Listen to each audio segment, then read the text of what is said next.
সিলেটের আউটার স্টেডিয়ামের নেটের একেবারে মাঝখানে দাঁড়িয়ে যায় শেলাট, আয়ারল্যান্ড নারী ক্রিকেট দলের পারফরমেন্স অ্যানালিস্ট। কিন্তু তিনি যাদের সাথে কাজ করছেন এক নজর দেখলেই বুঝে ফেলার কথা তাদের কেউই আইরিশ নন, বরং বাংলাদেশি নেট বোলার। সিরিজের তৃতীয় টি-20-র আগে অনুশীলন শেষ করেছে আইরিশ নারীরা।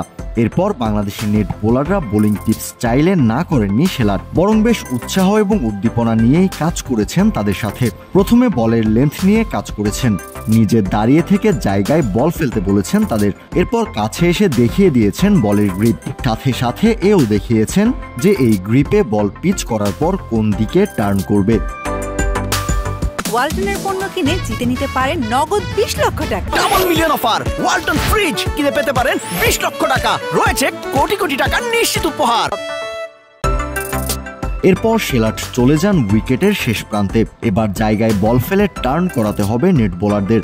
হয়েছেও তাই, শেলাটের পরামর্শ কাজে লেগেছে তাদের। শেলাট সবগুলো বল তালুবন্দি করে ফেরত পাঠিয়েছেন বল করার ভঙ্গিতে। নেট বোলারদের সাথে কাজ করাটা কতটা এনজয় করেছেন শেলাট তা বুঝতে বাকি থাকার কথা না এই চিত্রটা দেখলে। ভীষণ সিরিয়াস এবং ভীষণ উদ্যমী হয়ে তাদের দিক নির্দেশনা দিচ্ছিলেন এই আইরিশ অ্যানালিস্ট। নেট বোলাররাও বাধ্য ছাত্রের মতোই শুনছিলেন গুরুর কথা। অনুশীলন শেষ করে তাদের বায়না ছবি তুলতে চান শেলাটের সাথে। হাসি মুখেই তাদের আবদার পূরণ করেছেন শেলাট।